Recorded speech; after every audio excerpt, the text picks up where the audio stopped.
The quiet cul-de-sac of Willow Creek buzzed with unease that crisp autumn morning. Karen Mitchell, a woman known for her sharp tongue and sharper grudges, had long been a storm cloud in the neighborhood.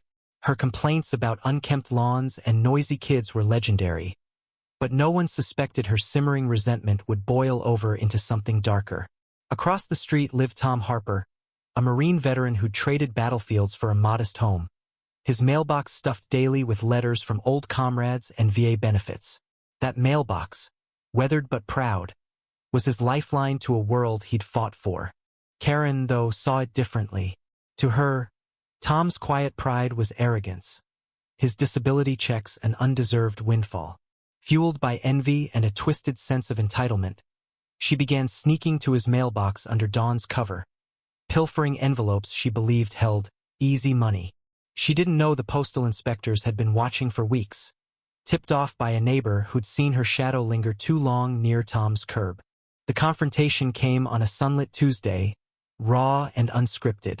Tom caught Karen red-handed, a fistful of his mail in her grip. His voice, steady but laced with betrayal, cut through the morning air. "That's my life you're stealing, Karen." Her defiance flared. She sneered, accusing him of hoarding what others deserved more. The neighbors, drawn by the shouting, formed a tense circle, their whispers like static. Karen's justifications unraveled as two postal inspectors stepped from an unmarked car, their badges glinting like cold steel. They'd been tracking her, documenting every theft, every lie. The air grew thick with tension. Karen's face twisted, not with remorse but with desperation to save herself. She pointed at Tom, claiming he'd provoked her, that his hero act was a sham. Tom stood taller, his scars both visible and hidden, bearing witness to a truth she couldn't tarnish. The inspectors closed in, their questions sharp, their patience gone. Karen's voice cracked as she realized the weight of her actions, but her apologies rang hollow, drowned by the crowd's murmurs of disgust.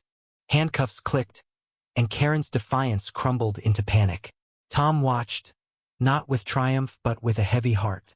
He'd survived wars, but this betrayal by a neighbor, no less cut deeper than shrapnel.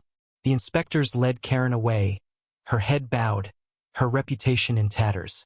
The mailbox stood silent, a symbol of trust violated. The neighborhood would never be the same, fractured by one woman's greed and the ripple of her downfall. As the crowd dispersed, Tom knelt by his mailbox, salvaging what remained of his letters. A single photo slipped out, a faded picture of his platoon, smiling under a desert sun. He clutched it, his hands trembling, not with anger but with the weight of what he'd lost. Not just mail, but a piece of his faith in people. The story of Karen and Tom spread beyond Willow Creek, a bitter reminder of how envy can corrode a community. It wasn't just about stolen mail. It was about trust, sacrifice, and the cost of crossing lines. What do you think? Where does justice lie in this mess? Can a community heal when trust is shattered like this?